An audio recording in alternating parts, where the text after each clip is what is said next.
You're listening to Sox in the Basement, a production of the Broadcast Basement Limited, where every show is 30 minutes of good and comes from a basement bar on the south side of Chicago. Pull up a stool, pour a cold one, and join us right now for Sox in the Basement. Heard everywhere podcasts can be found, and always at soxinthebasement.com. You come in here and you tell me that you want to start the show off. I do. With a happy anecdote? Is that what you're telling me? For once. Something that made you happy. For once, something the White Sox did made me happy. Well, okay, first of all, unfortunately, we didn't get quite the week record-wise we were hoping for, right? I figured it was 4 games against the Nationals and 3 games against the Royals. And they'll take 2 out of 3 from the Royals, no problem. Right. And they'll split with the Nationals, no problem. And I was like, and maybe they take 3 out of 4 from the Nationals. Nationals ruined my entire plan. But I was happy about something that happened this weekend, Chris. I'm going to tell you what, right? This weekend, we finally got it, Chris. We got the benching of Yonder Alonso. When I read it, I was like, that's so wonderful. That is like the best thing. That is like the best thing ever. It made me all warm and fuzzy inside.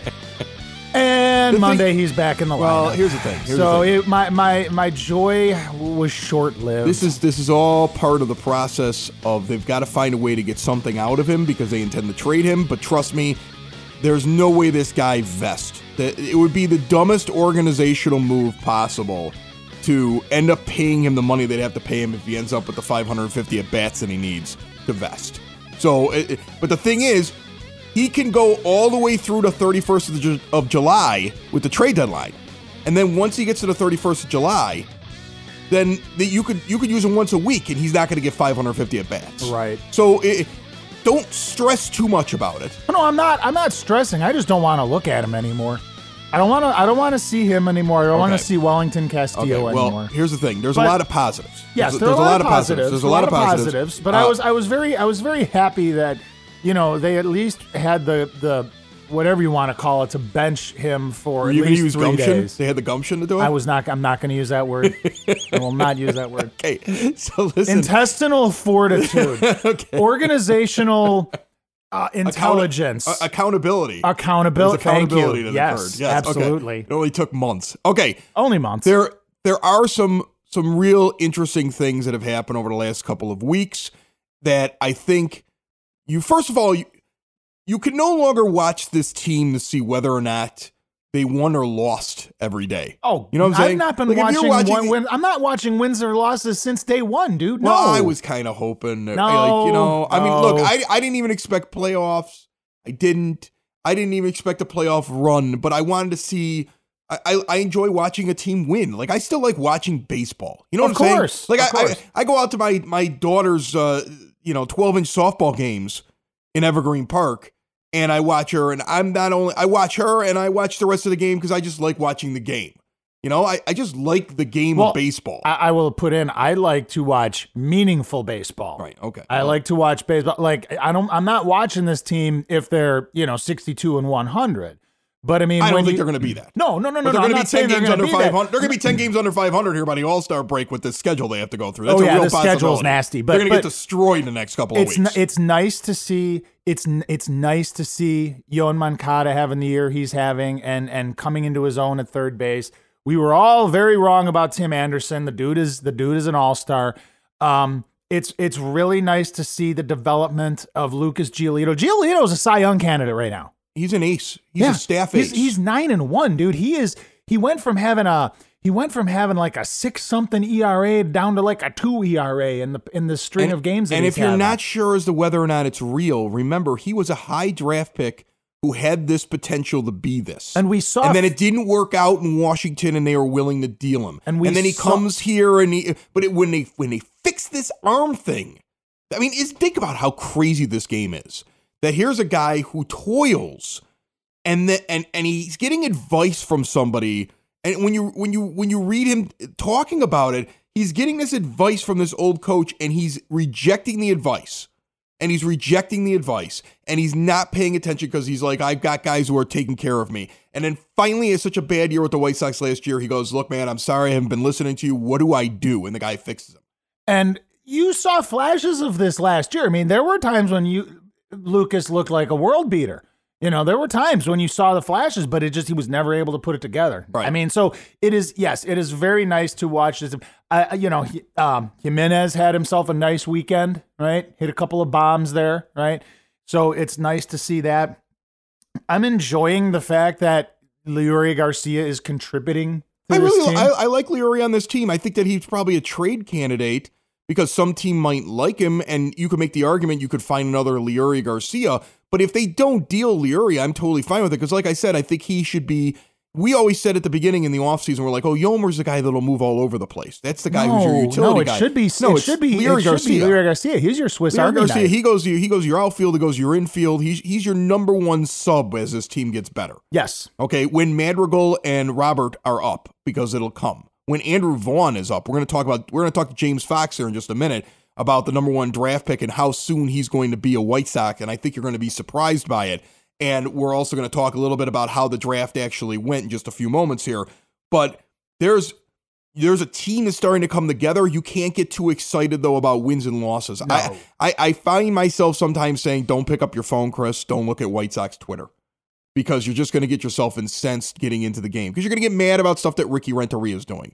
You know, punting with Tim Anderson, who's got nothing but speed on first base, with a guy that has never shown that he's a great bunter. And you got a catcher that doesn't throw anybody out regularly. Now, I know you have a left-handed pitcher on there, and I'm talking about this game against the Nationals last week, but there's a point where you're overthinking, Ricky. You are. And I think Ricky listens to some of these shows. I don't know if he listens to ours or somebody else's. I think Ricky reads the criticisms about him. I think Ricky's got a burner account on Twitter, because when Ricky sat there and made like the comment that Dylan Cease was not coming up this week, he did that this weekend when Covey goes on the IL. And he looked at the camera like with like just like the slyest of faces, like, I'm just going to end that talk. And that was directed at somebody that he heard that from. Right. Okay. Right. And, he's clearly like, I know people aren't very happy with me, and too bad I'm the manager. Like he's got that like attitude out of when he talks. Like, I know you all think I'm stupid, but until somebody fires me, I'm going to do what I want to do. That's kind of how he is right now. Yeah, but I mean, the plan, listen. And nobody's firing him. They're going to keep him around until he proves that he can't do it with the players that they expect up. If he goes out and like gets all these players and they're ready to play, and then he does this stuff, they'll replace him. But he's not going anywhere this year, folks. No, not this year. But I mean, isn't the plan like we were talking about this? I mean, isn't the plan to eventually promote Vizquel from? He bunts a lot too. He's old school too. Yeah. You watch some of his games. He's bunting Lewis Robert the other day. Oh boy. Socks in the basement. Socks in the basement. Socks in the basement. So we're going to have him on too. Who, Lewis Robert? No. Vizquel. Vizquel. We're going to have Vizquel on in the next couple of weeks. That's awesome. Can you ask him why you bunt so often too? Yeah, why are you bunting with Luis Robert? James Fox is on. He's from Future Sox. He's from the Loop Sports. He's been just in the thick of everything White Sox draft for the last month or so. And I think I'm officially the last person he's going to talk about the draft. And he's never going to speak about the 2019 draft again. Is that right? No, we'll probably still a little bit because we got like bonus agreements and stuff coming in. Like Andrew Vaughn has to sign one of these days. So he'll sign though, right? I mean, there's no nerves about that or anything. These guys are going to sign. From what I know, the top 21 picks are all signing. Sometimes they just have to wait on money because there's, just like the baseball draft's weird. So you have money for your first 10 rounds, and then sometimes you use some of that money for your guys later. But you need to make sure the top guys are signed first. So yeah, it's strange, but I think it's all coming together. Well, take me through just the way that this draft was different, because Nick Hostetler said that this was a much different way to do a draft. And I think what he was referring to, and correct me if I'm wrong, maybe we can get into it a little bit, the idea that after they go after Vaughn, who, you and I talked about it. We were between, which guy we thought they should get number one. I'm going to tell you something. After I heard Vaughn talk and I saw C.J. Abrams talk, I was like, I'm glad we got Vaughn. Vaughn seems like he's a grown man and he's ready to play baseball right now. So I was kind of excited about that. But after that, they go prep for, I think, 4 straight picks. And then they start just grabbing college players, which seem like it's so that they can pay for the prep guys. Kind of tell me why this is like a different way for the Sox than in years past. Yeah, so it's definitely a different way for the Sox because they just haven't taken prep players at all, and we've kind of talked about that a little bit. Like, and there's this misconception that Nick Hostetler is just like this guy that's like drafting these close to major league ready bats like from college, and I mean he came up with the Atlanta Braves under the John Sherholt scouting model, and which placed a high emphasis on power pitching and athletes. Now, when he took over as scouting director of the Sox, I think it was more of an organizational philosophy to kind of load the system with, closer to the majors type guys, but also just like, more fundamentally sound baseball players, guys with higher walk rates than K rates, try to insulate the system a little bit so that your system's just a little bit better. Now I think it's time to fill up the lower levels of the minor leagues and try to take some more chances on players. So in the lead up to the draft, I think some of those CJ Abrams rumors came out, and we talked about that, assuming that there was going to be this different focus. Now, I think the one thing people didn't realize was that you could still take the best player available at 3 in Andrew Vaughn and then still go prep, but it's hard because Andrew Vaughn's going to cost close to $7 million, which, with a bonus pool of $11.5 million, they can go 5% over. So, give or take, Sox can spend about $12 million on the draft. It doesn't give you a lot of room to high school players are expensive. So the way that Nick Hostetler explained this to us was, the top 2 picks were targets. They wanted Vaughn at 3. They settled on Vaughn at 3. That's easy to do, right, when the top 2 players go. Well, then at 45, the high school kid they took, Matthew Thompson, was a guy who was really good last year and on the summer showcase circuit and kind of looked like he was going to possibly be a top 25 type guy. And then he had a really bad spring.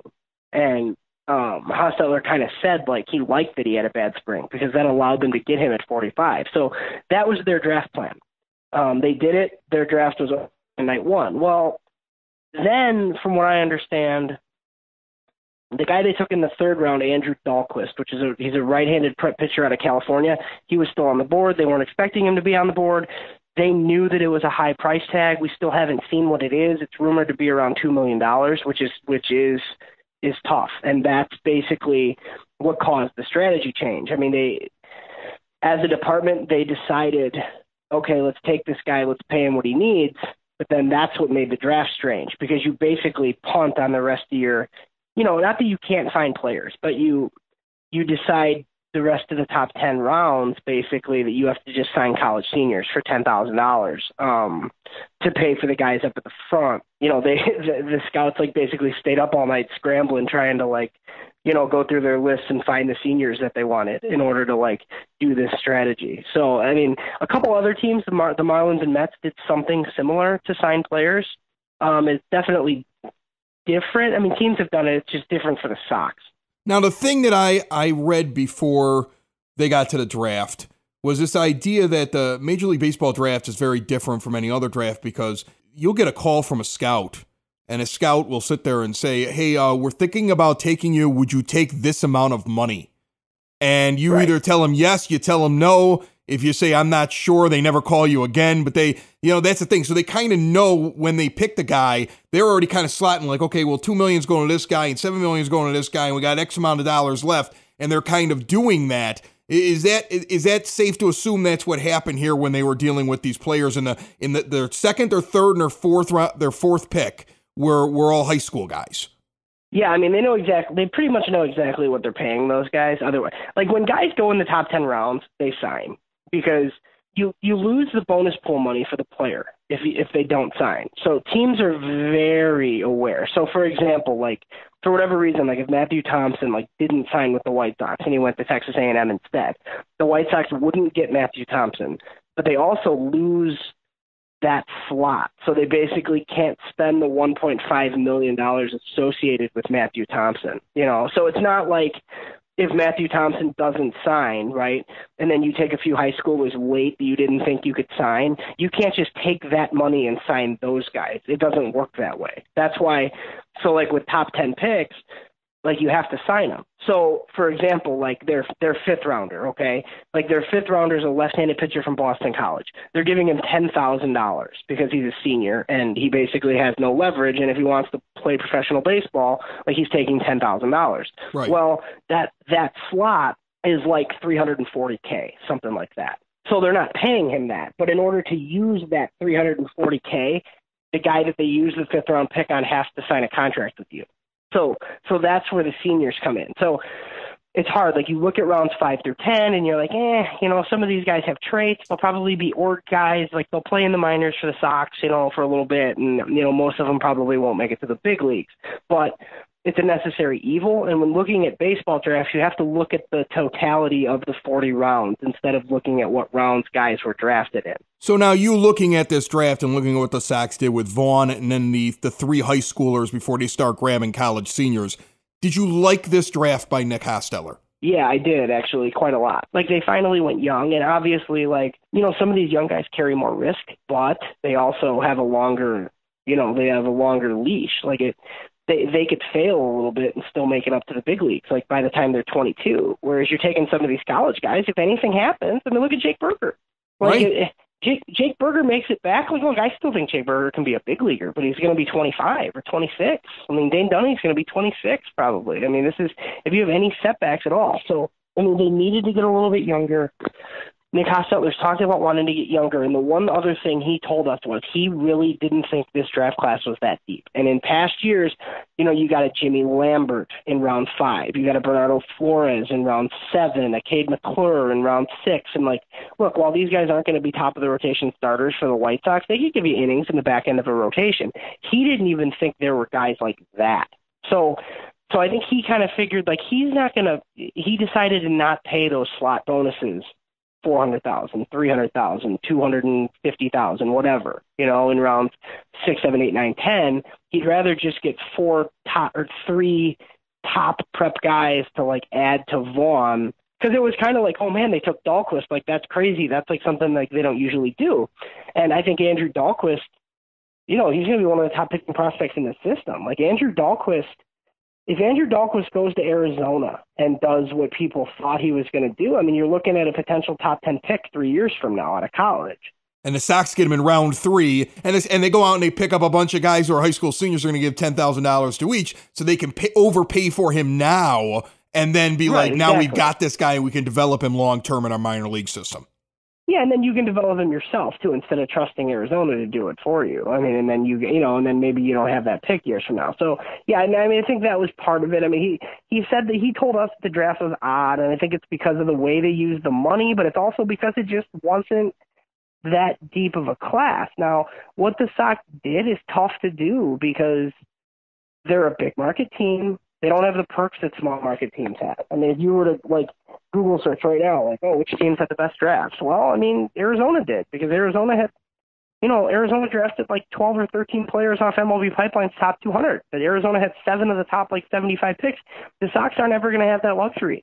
They don't get first round picks for losing free agents and first round picks for being in a small market. So it's tough to do. It's when you sign prep players, they're expensive, and when you pick third and you take the best college hitter in the country and you have to pay him $7 million, that's expensive too. So this is basically the only way to do this. Hey, let's pay Andrew Dahlquist. Okay, well, we got to save later to pay for it, because it's really the only way to do it. Okay, that's really interesting. And it also illustrates why the White Sox should never spend money like a small market team, because here you see why they don't get the advantages of the small market team, so they might as well act like a big market team. Before we get out of here, 100%. Yeah, before we get out of here, I want to ask you about Andrew Vaughn in particular. He's the 3rd overall pick. The night before the draft and the day of the draft, I'm hearing things on MLB Network. And, everybody's got a comparable of Mickey Mantle on draft night. They're all going to be the greatest baseball player ever, but everybody just gushed over his hitting ability. You tweeted out that he could possibly get here late 2020. I did a double take thinking that was a misprint. You're thinking he could possibly get here towards the end of next year. That's how good he hits. Everybody's saying he could come into the major leagues and hit right now. What's the realistic expectation for White Sox fans for this guy coming here and making an impact and being a part of this team taking the next step. Yeah, I mean, it wasn't a typo. I mean, some stuff's got to go right. Just that, I think it depends on where they start him. They've typically, they send guys to that Arizona league, and he'll probably go there for like 5 games as a tune-up or whatever. But if he ends this season at Winston-Salem, that puts him on track to start next season in Double-A in his first full season. And if he hits at Double-A and Robert and Cease and Madrigal and all these guys are part of your major league team next year, I mean, there's absolutely no reason to not just bring up Andrew Vaughn and let him join the fray. I mean, the Sox have kind of slow played this thing a little bit. We've talked about that in the past. Like, Zach Collins has taken a while. Jake Berger's taken a while. This guy is not that. This guy is going to hit, and he's going to hit immediately. You know what? I think it's going to be a really interesting next 18 months to be a White Sox fan as we watch this team come together, and we also watch these guys who've been waiting to get to the majors get to the majors. Are you or someone you know looking to learn how to play a musical instrument this year? Then you should be checking out Westgate Music School, 6527 West 127th Street in Palos Heights. Private music lessons for all instruments, including guitar, piano, drums, voice, bass guitar, violin, banjo, ukulele, and more. Are you a vocalist? Are you ready to play a musical instrument and looking to join a group? Westgate Music School offers group classes for rock band, a cappella vocal, and barbershop quartet. Students of all ages and ability levels will have the opportunity to perform 3 times a year in a student concert. Gift certificates for Westgate are also available. More information, call 708-586-7002 or go to westgatemusicschool.com. If you get yourself into next year and you still have Giolito and Moncada and Anderson and, those guys doing what they're doing, and you have another step forward in Jimenez development, and you have Luis Robert up here, Nick and Madrigal you have most likely Nick at some Madrigal point, up yes. here, and you have a healthy Kopech, and you have, Rodon won't be healthy until the end of the year. No. But I mean, if you have a Dylan Cease up here, and this team is still muddling below 500. Then I'm annoyed. Then you're annoyed. Then I'm calling for the manager's head. In the division that you're in. Right. Then I'm calling for the manager's head. Yeah. Then you got to do something. Then you get me on the hashtag fire Ricky bandwagon. Right. But I'm not on that right immediately. now. Right. But I'm not on that right now. Okay. Because I'm still trying to figure out, is this him or is this the idea of cultivating and bringing guys up? I mean, look, even in the minor leagues, when they promote a guy, they don't automatically stick him in like the 3-hole when they bring him up. They stick him a little bit lower in the lineup. They let him get used to Double-A pitching. They let him get used to Triple-A pitching, and then they move him up. They're doing the same kind of thing here in the major leagues in a way. Okay? Right. So I mean, that's kind of how I'm seeing it. I'm seeing it as I have to start looking at this, unfortunately, through the prism of we're not trying to win, we're trying to build. And if you look at it that way, you're happy. I mean, think about it this way, Dave. If I would have told you at the beginning of the season, Carlos Rodon is going to have Tommy John surgery and be out for the majority of 2019 and 2020, and then be closer to them losing control of him. But Lucas Giolito is going to turn into a bona fide ace. Do you take that or not? Oh, yeah. Okay. You absolutely take that. I'm going to tell you. In some ways, but real quick, it wouldn't surprise you. Well, the Giolito thing would have surprised me. Because at the end of the year, we were talking like that Reynaldo Lopez was going to be that guy. But the Rodon thing almost doesn't surprise me because we do have a history of injuries there, right. Unfortunately. If I'm going to tell you that the team is going to have these frustrating weeks and things are going to go wrong, but Tim Anderson is an all-star caliber player all of a sudden, Yoan Moncada is a legitimate person that you might consider to vote in at third base at all-star, and James McCann comes out of nowhere, and you don't have to worry about whether or not Zach Collins works out for you in the long run because you can hold on to McCann for a couple of years while Collins comes along. Would you take that? Oh, yes. Okay. Oh, yes. I mean, that's the thing. And so, look, buy your tickets on Giolito Day, but go to the ball game for crying out loud. Right. I'm going to tell you something right now. I just look at the schedule now. I'm like, when's Giolito Day? I'm going on Giolito Day. Giolito home games. Giolito home games should have a 20,000 person attendance spike every time he goes out there. Okay? It should be like, it's a Giolito Day. 15,000 people should walk up. I'm not kidding. In the Nice. summer, it's what it should be like. Giolito Day should be a day where everybody shows up to the ballpark, watches the young talent. Ricky should use his best lineup out there. Yes. See what I'm saying? On Giolito Day, once every 5 days, should be the White Sox saying, this is what it's going to look like. Enjoy this while we tinker on the other 4 days. Right. Enjoy this day. Giolito Day is your day, White Sox fans. We're going to win this game. And that's what they should do. Giolito Day should be like an event. They should have their best lineup. Wellington Castillo shouldn't see the field. Yonzer Alonso, if he's in there, should be like batting 7th. I mean, Ricky should be using the right lineup. There should be no bunting. I mean, like that's Giolito Day. Let's do it up on Giolito Day. There should be freaking F-16s flying over the stadium. Call Lori Lightfoot. We got to make it a Chicago holiday. Day. It's Giolito Day. Thank you. I'm just Giolito saying. Day. Giolito Day should be an event, and White Sox fans should be out for Giolito Day. It's like it's like the joke of like back a few years ago in WWD, like the guy Rusev. Right. Every day was Rusev Day. It's Rusev Day. It's Rusev Day. It's Giolito Day. Right? Giolito Day should be like a thing. That was such a fun gimmick too. Okay, but here's the thing. But yes, that's the thing. Right. And if you look at it through that prism, it's not a bad summer. And we're going to get our butts kicked over the next couple of weeks, guys. It might not be as bad as you think, Right. record-wise. You might see him squeak out a couple here that they shouldn't. Okay. Maybe they'll get crushed, but Let me ask you some questions here. Yes, sir. Let me ask you some questions here. Absolutely. Okay. You have your hard-earned money, and you're ready to go to a White Sox game. And your options are a game where they're doing rock and roll night and post-game fireworks, or Giolito night. Oh, Giolito And they don't night. give away anything. Don't give away anything. Okay. Giolito, What please. about Hawaiian shirts and post-game fireworks, or nothing in Giolito? I hate Hawaiian Okay. shirts. Giolito. The chosen few DJs doing house music night, or no music at all at Giolito. They play house music every night. It's no. A Goose Island 312 White Sox hat, or no hats for anybody and Giolito. I'm a bald gentleman. We don't look good in hats, especially baseball Your caps. kids get to run the bases? I don't have kids. Or you tell your kids, I didn't get to run the bases when I was a kid. Giolito. I don't have kids, so Giolito. I do, and I'm like, Giolito. Look, this should be... These questions are all too easy for me. Save your money for Giolito and the eventual debut of Dylan Cease. Like, if you're a White Sox fan, like, I mean, I get people all the time who are like, oh, you know, I used to go to 15 games. Didn't we have a caller like last week or the week before that where he came on? And I mean, I had no problem with what he said. I was fine with his lineup. And I liked I remember him saying, you know, I normally go to a bunch of games. I'm not going to that many because he's frustrated. And this goes back to my thing. Like, don't get frustrated because you expected wins this year, because that's not what the plan is. And I know that's aggravating, but we're better this year than we were last year. This is the process, okay?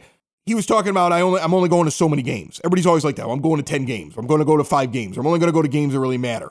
Well, it should be, right now you should be like, okay, where's the schedule? Mark off all your Giolito games. Like, this is where he should be. And just do it a couple weeks in advance, just on the off chance that like a game gets canceled. Now all of a sudden you don't get. Or you Giolito. do walk-ups, dude. Right. Just if you listen, you can walk up right now. If you hear right down the line, right? If you hear Giolito's pitching, just get there and go get you some walk tickets. Right up. You can walk right up. That's the thing. You have the opportunity. This may be greater than what it's going to be later on when they're good, because you know when you're going to get a good baseball game. You know you're getting a good game on Giolito Day. Right? Yes. So you know you're getting a good game on Giolito Day. It almost seems like Ricky understands it too, because it seems like his lineups are always on point now with Giolito over the last couple. Well, yeah, because you have McCann in the 4. Right, because he's like, we're not messing with any. We want to win this game. This is Giolito Day. He knows it. You'll have McCann in the 4. Right. You'll have he dropped Alonso down last time. Down. You'll have Castillo. Somewhere else. Yeah, I mean, right, exactly. Eating popcorn in the bullpen or something. Right. Exactly. Bullpen catching. But that's the thing. If you're a Sox fan, look at the schedule. Be like, Giolito. I'm probably going to go those days. I'll wait to walk up. And then you can walk up and you can get good seats the day of. Yes. Like that's how I'm going to treat the rest of the summer. And I'm going to wait for the Cease Day. And if for some reason somebody's like, hey, I got free tickets, or do you want to go to a game? You want to buy your ticket or something, or buy me some beers? I'll look at the schedule. I'll be like, yeah, I'll have a good time at the ballpark. If it's not Giolito or Reynaldo Lopez, I'm probably going to stand out on the concourse and just drink beer and goof off with my friends. And every once in a while, I'll listen, I'll hear somebody who's being announced, and I'll be like, oh, I want to see Moncada hit, or I want to see Anderson hit. Or yeah, right. Exactly. But I mean, otherwise, just what's going on here? And that's the thing. There's two different teams.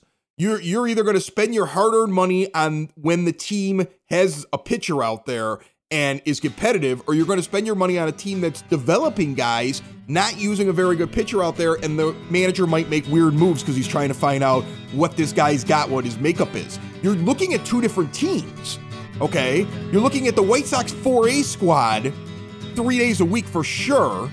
You're looking at their Major League squad once a week, and depending on how Reynaldo Lopez starts off the game, it's one or the other on that fifth day. And that's what this team is when you're watching White Sox baseball. Another show is wrapped up. Another show's in the books. Another show is wrapped up. And then by the looks, it's going to be a good one. And we'll see you next week. And the nude is basement. And the nude is basement. Another show is wrapped up. Another show is wrapped up. Another show is wrapped up. And it's in the books. Another show is wrapped up. Another show is wrapped up. And by the looks, it's gonna be a good one. Nudie's Basement. Broadcast Basement. The Nudie's Basement. The Broad Basement. Slancha. That was like Dropkick Murphys or something, right? I felt like it. You know what the most embarrassing thing about the All-Star ballot is I'm looking at it right now? Is Yonder Alonso is listed as the top guy on the designated hitter thing because his last name begins with an A. Oh, so he's the top player when you look at the list of designated hitters.